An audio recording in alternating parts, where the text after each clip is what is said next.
दोस्तों जैसा कि आपको पता ही है कि पेंशनर्स की लाइफ का एक अहम हिस्सा होता है अपने पेंशन डिस्बर्सिंग एजेंसी को अपना जीवन प्रमाण देना, लाइफ सर्टिफिकेट देना, ताकि उसकी पेंशन सुचारू रूप से चलती रहे। घर पर ही बैठकर अपने मोबाइल से केवल 2 मिनट में अपना या फिर अन्य किसी भी पेंशनर्स का लाइफ सर्टिफिकेट किस प्रकार से देना है, इस वीडियो में मैं आपको विस्तृत रूप से बताऊंगा।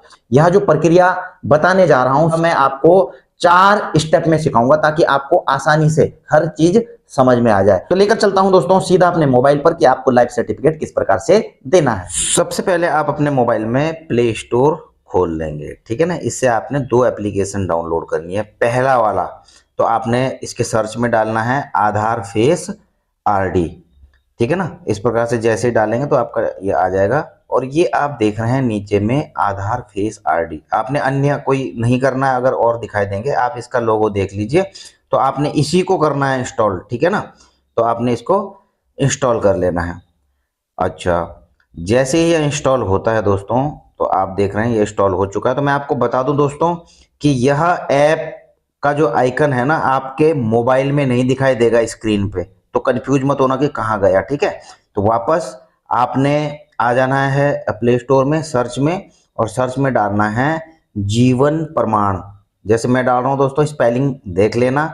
जीवन प्रमाण आपने डालना है, इसे सर्च कर देना है। अब सर्च करेंगे तो आप देखिए इसका भी आइकन पहचान लीजिए दोस्तों। इसी आइकन के जो ऐप है उसी को आपने इंस्टॉल करना है, ठीक है ना। और दिखाई देंगे उनको मत करना। तो मैं इसको इंस्टॉल कर देता हूं अपने मोबाइल पर। जैसे इंस्टॉल किया आप देख रहे हैं इंस्टॉलेशन कंप्लीट हो चुका है। वापस आपने मोबाइल की स्क्रीन में आना है जहां पर आपको ऐप दिखाई देगा, जीवन प्रमाण इसका आइकन दिखाई देगा। आपने इसे क्लिक कर देना है, खोल देना है इसको।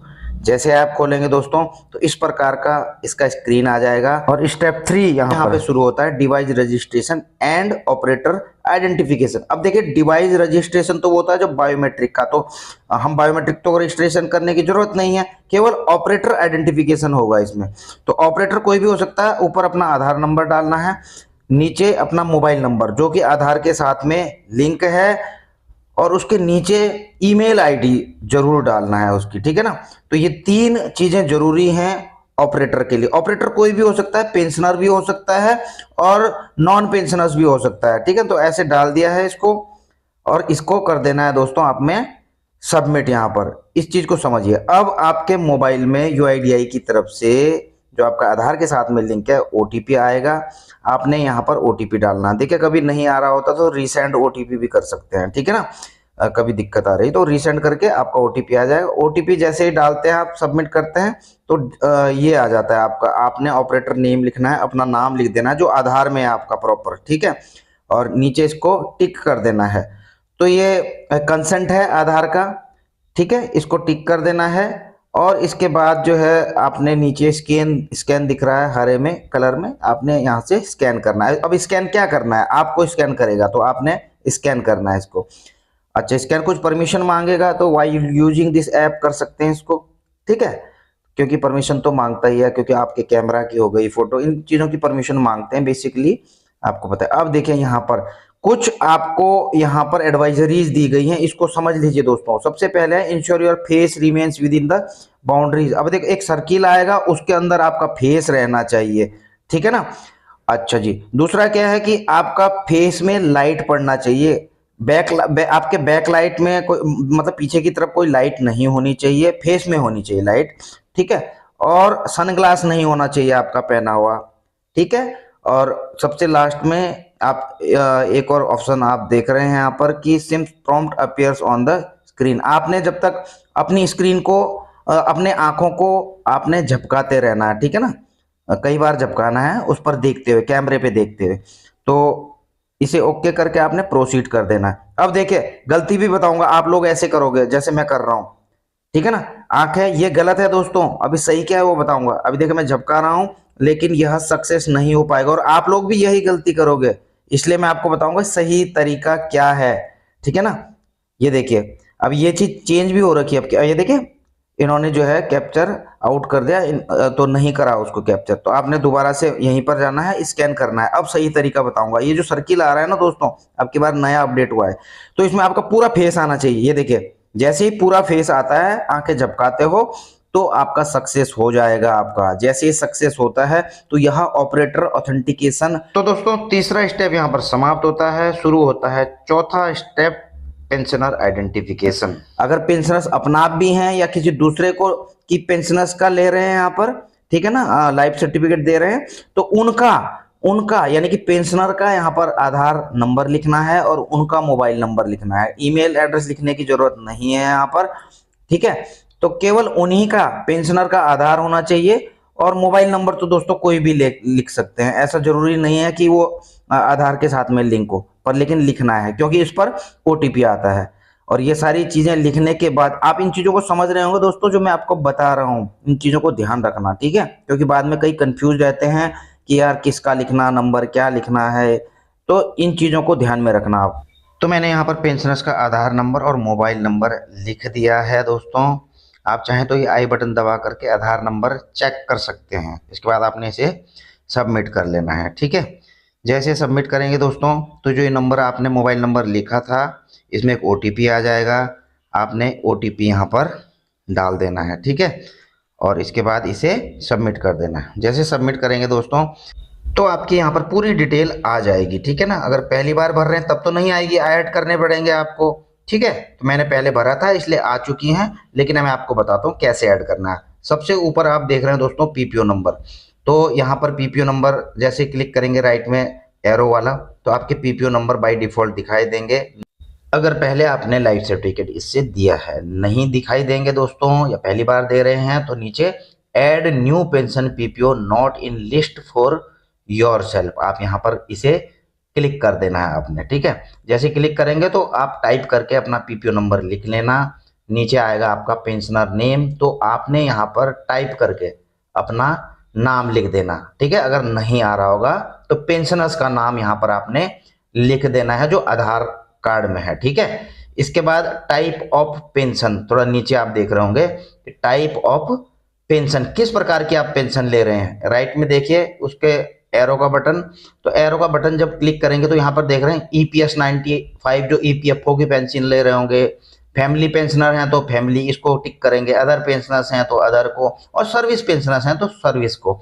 तो मैं सर्विस पेंशनर्स हूं तो मैंने सर्विस को यहाँ पर क्लिक कर दिया है। तो जिस प्रकार के भी पेंशनर्स हैं आपने यहाँ पर क्लिक कर देना है, ठीक है। इसके बाद आता है ऑर्गेनाइजेशन टाइप, ठीक है। ऑर्गेनाइजेशन टाइप के आगे अगर जाएंगे दोस्तों, एरो को क्लिक करेंगे तो ये देखिए कई ऑर्गेनाइजेशन है, तो इसमें कई ऑर्गेनाइजेशन दिखाई देंगी। आप जिस भी डिपार्टमेंट के हैं आपने उसे सेलेक्ट करना है। अगर आप बैंकर हैं, बैंक पेंशन लेते हैं, बैंक में सेंट्रल गवर्नमेंट के पेंशनर्स हैं तो central government autonomous, central government public sector undertaking, central government university college education, EPFO की ले रहे हैं तो उस पर म्युनिसिपल कॉरपोरेशन के पेंशनर्स हैं, स्टेट गवर्नमेंट के हैं आप यहाँ पर, ठीक है, state government autonomous organisation body के हैं, state government public sector undertaking के हैं, स्टेट यूनिवर्सिटी कॉलेज एजुकेशन, तो जो भी हैं। तो मैं यहाँ पर सेंट्रल गवर्नमेंट का पेंशनर्स हूँ इसलिए मैं यहाँ पर सेंट्रल गवर्नमेंट को क्लिक कर दूंगा, ठीक है, उसे सेलेक्ट कर दूंगा। आप अपने अकॉर्डिंग कर लेना, जिस भी डिपार्टमेंट में आपने सेवा दी है और उसकी पेंशन ले रहे हैं। इसके बाद आप नीचे आएंगे दोस्तों सैंक्शनिंग अथॉरिटी, जी हाँ दोस्तों, आपने सैंक्शनिंग अथॉरिटी में जाना है और आगे जो एरो का डाउन एरो है उसको क्लिक करना है। अब आप यहाँ पर देख रहे हैं कि अथॉरिटी आ रही है यहाँ पर सैंक्शनिंग, सेंट्रल गवर्नमेंट है, सेंट्रल गवर्नमेंट न्यू एनपीएस के थ्रू जो लेते हैं, डिफेंस आ रहा है यहाँ पर, और डिफेंस के देखिए 2 3 4 हैं यहाँ पर। डिफेंस के एयरफोर्स का अलग है और आर्मी का अलग है, नेवी का भी यहाँ पर दिखाई दे रहा है। लेकिन दोस्तों मैं आपको बताऊं, जिनका स्पर्श में माइग्रेशन हो चुका है तो उनको कोई भी अलग अलग सेलेक्ट नहीं करने हैं, उनको सीधा defence PCDA P Allahabad select करना, चाहे वो एयरफोर्स के हैं, नेवी के हैं, आर्मी के हैं, तो सबको डिफेंस पीसीडीए पी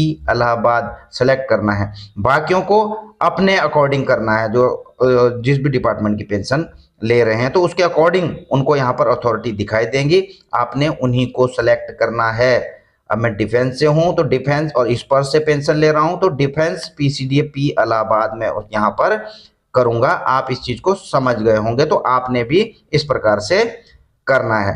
तो इसे सेलेक्ट कर दिया। इसके बाद आता है डिसबर्सिंग एजेंसी, ठीक है ना। जो भी आपको पेंशन डिसबर्स करने वाली एजेंसी है, आपने उसे सेलेक्ट करना है, डाउन एरो आपने क्लिक करना है। अब देखिए, जो सीपीपीसी बैंक से ले रहे हैं, जिनका सीपीपीसी बैंक है या डीपीडीओ है, उनको अकॉर्डिंगली करना है। और जिनका स्पर्श में माइग्रेशन हो चुका है, तो उनका तो सीपीपीसी ही लगा लीजिए, पूरी डिसबर्सिंग एजेंसी ही स्पर्श पीसीडीए है, तो स्पर्श पीसीडीए करना। बाकी जिनका सीपीपीसी डीपीडीओ है या बैंक है, उन्होंने या बैंक से पेंशन ले रहे हैं, तो उनको वही सेलेक्ट करना है, ठीक है। अच्छा, डिफेंस वालों ने कर दिया स्पर्श पीसीडी। अब नीचे एजेंसी आप देख रहे हैं दोस्तों, एजेंसी आपका ऑटोमेटिकली आ जाएगा, किसी का बैंक आएगा, किसी का डीपीडीओ, तो डिफेंस वालों का स्पर्श पीसीडी इलाहाबाद ऑटोमेटिकली आ गया। नीचे आपने अपना पीपीओ नंबर टाइप करके लिख देना है, अगर नहीं है, अगर बाय डिफॉल्ट आ गया है तो आपने उसे चेक कर लेना। नीचे अकाउंट नंबर लिखना है जिसमें आपकी पेंशन आती है, तो चेक कर लेना। चेक करके सही पेंशन अकाउंट लिखना है दोस्तों, यहाँ पर बैंक का अकाउंट। अब आगे देखिए, आर यू री एम्प्लॉयड, दोस्तों ये बड़ा महत्वपूर्ण है, यस और नो। अगर आप प्राइवेट में जॉब कर रहे हैं, दोबारा से री एम्प्लॉय हैं, तो यस मत कर देना दोस्तों, नहीं तो आपका जो पेंशन में डीआर मिल रहा है ना, डियरनेस रिलीफ, तो वो कट जाएगा। इसलिए दोस्तों इसको गलती से यस मत करना। और अगर सरकारी या पीएसयू में री एम्प्लॉयड हैं, तो उनको सलाह देना चाहूँगा कि इस पर्स में लॉगिन करके अपना री एम्प्लॉयड रजिस्ट्रेशन करना, सर्टिफिकेट भी डालना पड़ता है। अब आर यू री मैरिड, तो आपने नो कर देना है अगर री मैरिड नहीं है। तो इसके बाद नेक्स्ट करेंगे दोस्तों, तो इस प्रकार का आपका पूरा डेटा यहाँ पर दिखाई देगा, जो भी आपने यहाँ पर फिलअप किया है। तो आपने इसको दोस्तों पूरा चेक कर लेना है एक बार, ठीक है, कि हाँ आपका जो है सारी चीज़ें सही भरी हुई हैं, पीपीओ नंबर भी सही है, अकाउंट नंबर भी सही है, और जो आपने ये एजेंसी डाली हैं ये भी बिल्कुल सही है, ठीक है ना। तो ये सारा का सारा आपका यहाँ पर आ जाएगा, दिखाई देगा। इसे चेक करने के बाद संतुष्ट हो करके नीचे आप देख रहे हैं दोस्तों, डिक्लेरेशंस आएंगे, 2 डिक्लेरेशंस आएंगे, दोनों को पढ़ लेना। आपने इनको क्लिक कर देना, टिक कर देना, और नीचे सबमिट का बटन आएगा। जैसे ही आप सबमिट का बटन दबाएंगे दोस्तों, तो इस प्रकार का पॉपअप आएगा, कंफर्म की number of PPO remaining for DLC submission 1, do you want to generate DLC for remaining PPO. अगर आप अन्य पीपीओ के लिए भी देना चाह रहे हैं वहां पर, तो यस कर देना। अगर आप केवल इसी के लिए देना चाह रहे हैं एक पीपीओ के लिए, तो इसे नो कर देना दोस्तों।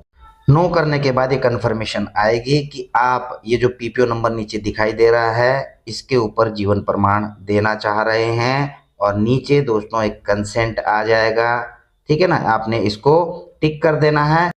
और जो स्कैन का ऑप्शन है, आपने इसे क्लिक कर देना है, ठीक है ना। जैसे आप इस स्कैन के ऑप्शन को क्लिक करते हैं, तो अब देखिए वही चीज़ आ जाएगी आपके सामने। और मैंने आपको बताया दोस्तों, आंखों से नहीं, पूरा फेस आपका आना चाहिए इस सर्किल के अंदर, और आंखों को झपझपाना है, पूरा फेस के साथ करना दोस्तों। देखिए ये सक्सेसफुली हो चुका है। और देखिए आप, अब आपका यहाँ पर देख रहे हैं इस प्रकार का आ जाएगा, thank you for submitting DLC. और जीवन प्रमाण आईडी भी आप इसको नोट कर सकते हैं, मैसेज भी आ जाएगा हालांकि, और इससे आप अपना स्टेटस भी चेक कर सकते हैं बाद में, ठीक है, लाइफ सर्टिफिकेट का। उसके बाद आप देख रहे हैं कंफर्म।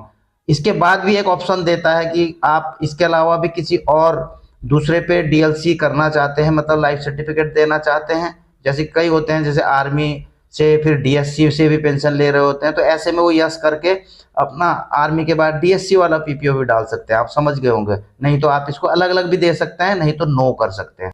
तो कुल मिलाकर के आपका लाइफ सर्टिफिकेट सक्सेसफुली सबमिट हो चुका है। 24 घंटे के बाद आप इसका स्टेटस भी चेक कर सकते हैं। मैंने स्पर्श में दिया था 2 अक्टूबर को, आप देख रहे हैं 3 अक्टूबर को ही केवल 24 घंटे में अपडेट हो चुका है। इससे ज़्यादा भी समय लग सकता है।